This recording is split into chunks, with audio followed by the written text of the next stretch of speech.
안녕하세요. 피셔인베스트 피셔입니다. 주식시장이 다행하게 반등을 했습니다. 주가가 더 빠지면 제가 한강 가려고 준비를 하고 있었거든요. 근데 반등을 해서 여러분을 볼 수 있어서 굉장히 다행입니다. 우선 주식시장이 이렇게 하락이 한번 나오고 나면 우리가 항상 체크해야 하는 게 있어요. 왜 주식시장의 심리가 이렇게 나빠졌는가? 그리고 그게 어떤 이유 때문인가? 이걸 알아야 우리가 앞으로 주식시장이 어떤 흐름이 나올지 앞으로 미래를 또 예측해 볼 수 있는 거거든요. 그럼 뉴스를 먼저 보겠습니다. 델타 변이 확산해도 안정을 찾는 미증시라는 뉴스의 제목이거든요. 거의 대부분의 뉴스 기사나 레포트에서 델타 변이 때문에 이번 주식시장이 하락했다가 다시 반등했다, 이렇게 말을 하고 있습니다. 그런데 과연 델타 변이 때문에 이런 주식시장에 조정이 왔던 걸까요? 그림은 미국의 코로나 일별 확진자 수입니다. 올해 초 30만 명 이상이 감염되었었거든요. 그런데 최근에 보시면 하루 6만 명 정도밖에 확진자가 늘지 않고 있습니다. 그리고 미국의 일별 사망자 수도 지금 현저히 낮은 수준으로 줄어들고 있는 거 보여지시죠? 미국의 일별 확진자 수 증가에도 사망자 수가 낮아지는 이유는 백신을 맞고도 감염되는 돌파 감염의 경우에는 심각한 상태에 이르는 경우가 현저히 낮기 때문이거든요. 그럼 이런 코로나 데이터와 미국의 다우지수죠, 주식시장을 한번 비교를 해보겠습니다. 코로나 일별 확진자가 30만이 넘었고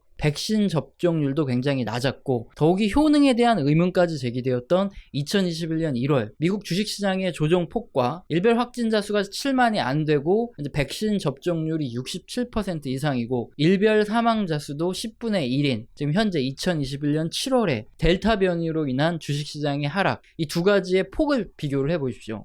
만약에 원인이 코로나 때문이라면 당연히 지난 1월의 조정이 월등히 컸어야 하는데 그림처럼 이번 조정의 폭이 훨씬 더 큽니다. 그럼 이 데이터들이 의미하는 바가 무엇인지 이해가 되실 텐데, 우리는 이번 조정이 그냥 뭐 뉴스라든가 아니면 뭐 레포트에서 이야기하는 대로 델타 변이 때문이구나 하고 넘어가면 절대 안 된다 이겁니다. 좀 더 깊게 투자자들의 심리가 움직인 원인, 그리고 경제 상황이 무엇이 어떻게 달라졌는가, 이것을 캐치해야 우리가 미래에 대응이 가능하다는 거죠. 그런데 이쯤에서 오래 시청하신 우리 구독자님들은 정말 고개를 끄덕끄덕 거리실 거예요. 하지만 처음 시청하신 분들은 분명히 이런 이야기가 나옵니다. 이따위 사후 분석은 필요가 없다. 만약에 그렇게 잘 알면 미리미리 알려줬어야지 왜 뭐 소 잃고 외양간 고치냐, 이런 말을 하실 수도 있거든요. 근데 썸네일 보시면 지난 7월 13일이죠. 이 영상에서 경제지표가 나빠져서 3개월 내에 주식시장이 하락이 올 수 있으니까 한 30% 이내로 미리 수익 난 거 현금화 좀 해둬라, 이렇게 방송을 미리 했습니다. 그러면은 사후 분석이 아니고 미리 알려드린 거니까 이견은 없으실 테죠. 그런데 문제가 있죠. 그러면 너는 현금화 해뒀냐 이건데, 13일 영상 보시면 천천히 진행하라고 말씀드렸듯이 저도 현금화 좀 하려고 하고 있는데 하락이 왔어요. 그래서 하락을 정통으로 얻어맞고 한강 갈까 하다가 이제 반등해서 지금 방송을 찍고 있는 거죠. 대신에 뭐 이번 하락에 추가 매수 자금은 남겨놨다가 추가 매수를 좀 했습니다. 근데 이게 중요한 게 아니죠. 무엇 때문에 이렇게 작은 악재에도 주식시장이 크게 눌릴 정도로 투자 심리가 나빠졌는지 그 이유를 알아봐야 앞으로 미래도 전망되니까 그게 더 중요하다 이겁니다. 일단 첫 번째로 딱 차트만 봐도 아시겠지만 조만간 테이퍼링이 진행되고요. 또 금리 인상도 또 앞으로 남아있죠. 이런 가능성이 굉장히 높은 판국에 주가가 굉장히 많이 올라와 있는 상태죠. 이러면은 이미 뭐 한참 전에 저점에 매수해서 수익을 내고 있는 사람들은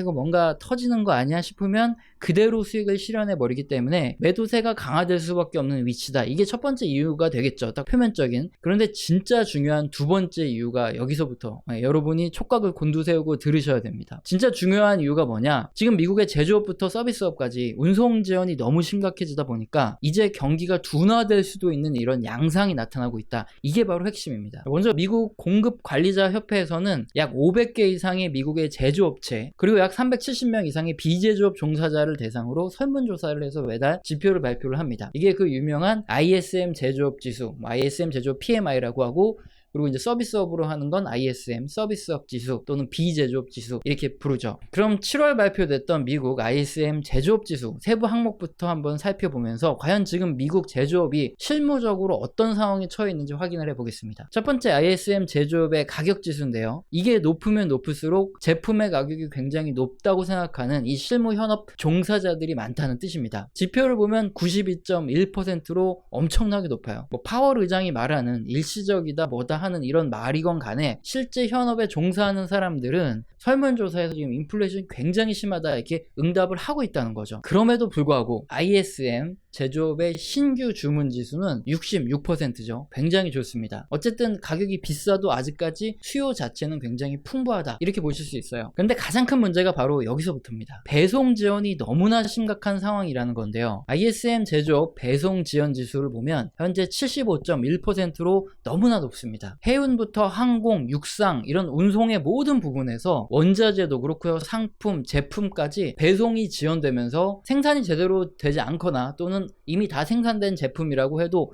배송을 할 수 없는 이런 상태가 지속되고 있다는 거죠. 이것을 또 알 수 있는 게 지금 ISM 고객 재고 지표거든요. 실제로 원자재라든가 아니면 제품을 받아야 하는 고객의 창고가 지금 텅텅 비어 있습니다. 그래서 30.8% 이게 고객 재고 지수죠. 특히나 우리 같은 소비자와 직접적으로 대면하고 있는 업체의 경우에는 배송 지연 문제로 인해서 지금 주문이 들어와도 제품이 없어서 팔지를 못하는 이런 상황이 지속되고 있다. 이걸 알 수 있는 거죠. 그런데 문제가 여기서부터 더 커지는 거죠. 우리 몸의 혈액과 같은 운송이 지연되면서 기업들의 입장에서는 지금 매출에 상당히 막혀버렸어요. 그런데 가격 지수를 보면 아시겠지만 원자재, 상품 이런 원재료의 가격은 오르고 운송비도 당연히 올라가고 있습니다. 매출은 크게 늘지 않는 상태인데 원가가 높아지면 기업주의 입장에서는 어떻게 대응을 할까요? 당연히 광고비를 줄이고요. 인건비를 줄이고 필요 없는 비용을 줄이면서 버티기 모드에 들어가야 되죠. 그림 보시면 ISM 제조업 고용 지표는 지금 49.9%로 이게 50 이하로 떨어지면 수축 국면이거든요. 이미 수축 국면에 진입을 한 상태입니다. 이렇게 제조업 고용 지표가 안 좋은 이유는 코로나 지원금을 받으면서 집에서 노는 사람들이 많아서 기업들이 구직난에 시달리는 것도 원인이지만 운송 지연이 너무 심각해서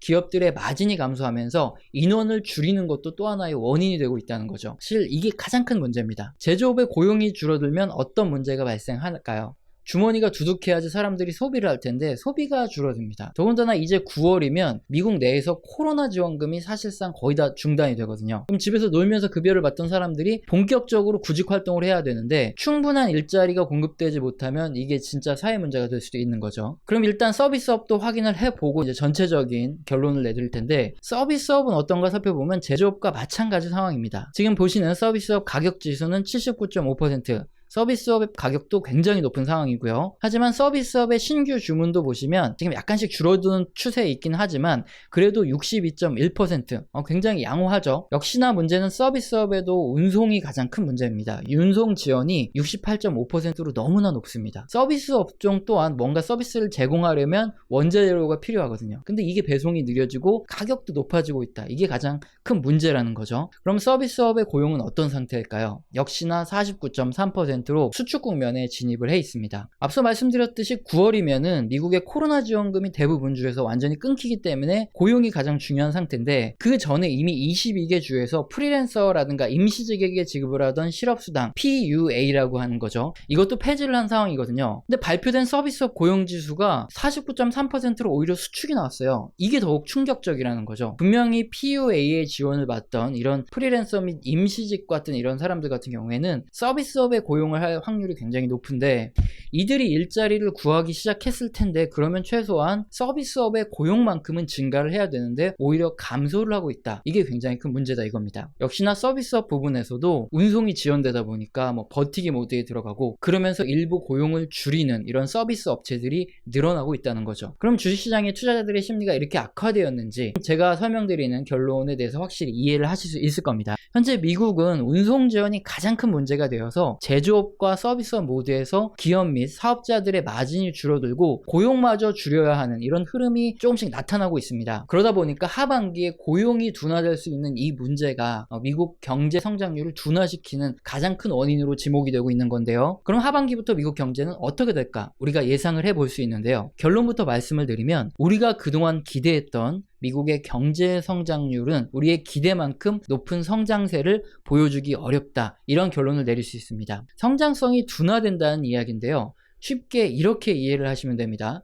그동안 미국의 경제가 시속 140km의 속도로 엄청나게 빠르게 회복을 하고 있었습니다. 그러나 하반기부터는 시속 120km 또는 110km 정도로 속도가 줄어든다는 거죠. 그래서 경제 성장이 아예 없어진다거나 이게 아니라 속도가 확실히 감소를 하는 건데, 문제는 운송 지원인데 이게 빠르게 해소될 수 있는 문제가 아니죠. 배도 그렇고 항공도 그렇고 뚝딱뚝딱 찍어낼 수가 없습니다. 최소한 3년 이상은 걸리고, 그리고 이미 수주된 잔량이 있다면 그건 먼저 만들어지고 그 다음에 나오기 때문에 이건 굉장히 오래 걸릴 수밖에 없는 문제인데, 만약에 내년에도 운송 지원 문제가 해소가 안 되면 경제 회복 속도는 100km 이하로 떨어질 수밖에 없게 되는 거죠. 미국의 제조업 및 서비스업의 신규 주문을 보시면 알겠지만 가격이 엄청나게 오르는데도 불구하고 아직 수요는 충분하다, 이걸 알 수 있죠. 경제 성장 자체가 하반기부터 꺾인다, 이게 아니에요. 경제 성장은 지속되지만 경제 성장 속도가 우리의 그동안의 기대에 못 미칠 정도로 둔화될 가능성이 있다, 이겁니다. 그래서 대부분 다 이해를 하셨겠지만 경제 초보자님들 또는 영상을 처음 보시는 분들은 아직도 이해를 못 하실 수 있기 때문에 마지막으로 이게 명확하게 혼돈되지 않는 결론을 드리고 있죠. 미국의 제조 및 서비스업의 현업에 근무하는 실무 종사자들을 대상으로 한 설문조사가 가장 중요하고요. 이 내용을 확인을 했을 때 하반기 미국의 경제는 지난해 그리고 올해 상반기와 같은 이런